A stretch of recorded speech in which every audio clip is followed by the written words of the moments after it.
Okay, well, today we're reading from Isaiah chapter 4. Thank you for joining me. And if you are enjoying these scripture readings, please like, subscribe, and share with others. Why not bless somebody else with a good word? So we'll begin with Isaiah chapter 4. It's pretty short, so we'll continue on through 5. In that day, so few men will be left that 7 women will fight for each man, saying, "Let us all marry you.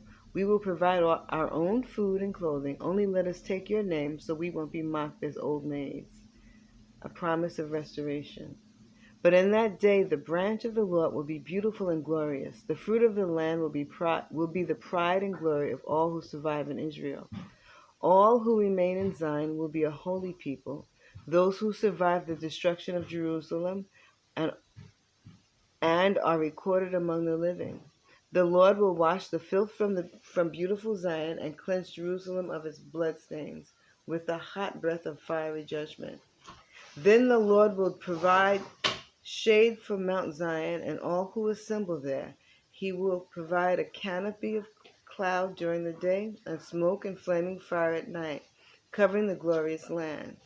It will be a shelter from daytime heat and a hiding place from storms and rain. Isaiah chapter 5 is a song about the Lord's vineyard. Now I will sing for the one I love a song about his vineyard.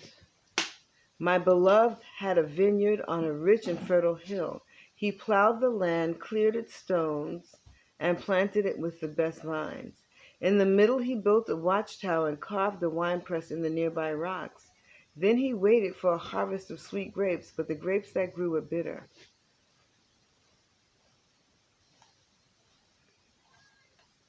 Now, you people of Jerusalem, Judah, you judge between me and my vineyard. What more could I have done for my vineyard that I have not already done? When I expected sweet grapes, why did my vineyard give me bitter grapes? Now, let me tell you what I will do to my vineyard. I will tear down its hedges and let it be destroyed. I will break down its walls and let the animals trample it. I will make it a wild place where the vines are not pruned and the ground is not hoed, a place overgrown with briars and thorns. I will command the clouds to drop no rain on it. The nation of Israel is the vineyard of the Lord of heaven's armies. The people of Judah are his pleasant garden. He expected a crop of justice, but instead he found oppression. He expected to find righteousness, but instead he heard cries of violence. Judah's guilt and judgment. Verse 8. What sorrow for you who buy up house after house and field after field, until everyone is evicted and you live alone in the land.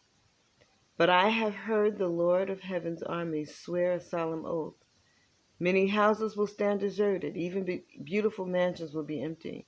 10 acres of vineyards will not produce even 6 gallons of wine. 10 baskets of seed will yield only 1 basket of grain. What sorrow for those who get up early in the morning looking for a drink of alcohol and spend long evenings drinking wine to make themselves flaming drunk. They furnish wine and lovely music at their grand parties, lyre and harp, tambourine and flute, but they never think about the Lord or notice what he's doing. So my people will go into exile far away because they do not know me. Those who are great and honored will starve, and the common people will die of thirst. The grave is licking its lips in anticipation, opening its mouth wide. The great and lowly and all the drunken mob will be swallowed up.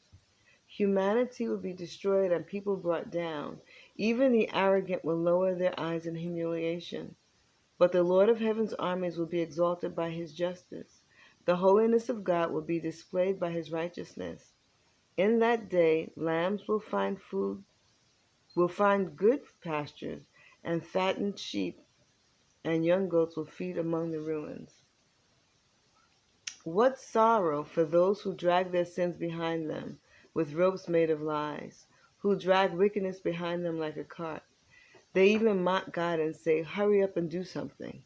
We want to see what you can do." Let the Holy One of Israel carry out his plan, for we want to know what it is. What sorrow for those who say that evil is good and good is evil, that dark is light and light is dark, that bitter is sweet and sweet is bitter. What sorrow for those who are wise in their own eyes and think themselves so clever. What sorrow for those who are heroes at drinking wine and boast about all the alcohol they can consume. They take bribes to let the wicked go free, and they punish the innocent. Therefore, just as fire licks up stubble and dry grass shrivels in the flame, so their roots will rot and their flowers wither. For they have rejected the law of the Lord of heaven's armies. They have despised the word of the Holy One of Israel. That is why the Lord's anger burns against his people, and why he has raised his fist to crush them. The mountains tremble, and the corpses of his people litter the streets like garbage. But even then the Lord's anger is not satisfied. His fist is still poised to strike.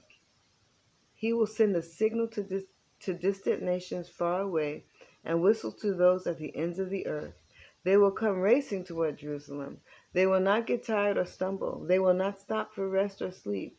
Not a belt will be loose, not a sandal strap broken. Their arrows will be sharp and their bows ready for battle. Sparks will fly from their horses' hooves, and the wheels of their chariots will spin like whirlwind. They will roar like lions, like the strongest of lions. Growling, they will pounce on their victims and carry them off, and no one will be there to rescue them. They will roar over their victims on that day of destruction, like the roaring of the sea. If someone looks across the land, only darkness and distress will be seen. Even the light will be darkened by the clouds. Wow, that's a mouthful there. Well, thanks for joining me, and tomorrow we will start off with Isaiah chapter 6. Remember, walk with the King today and be a blessing. Bye.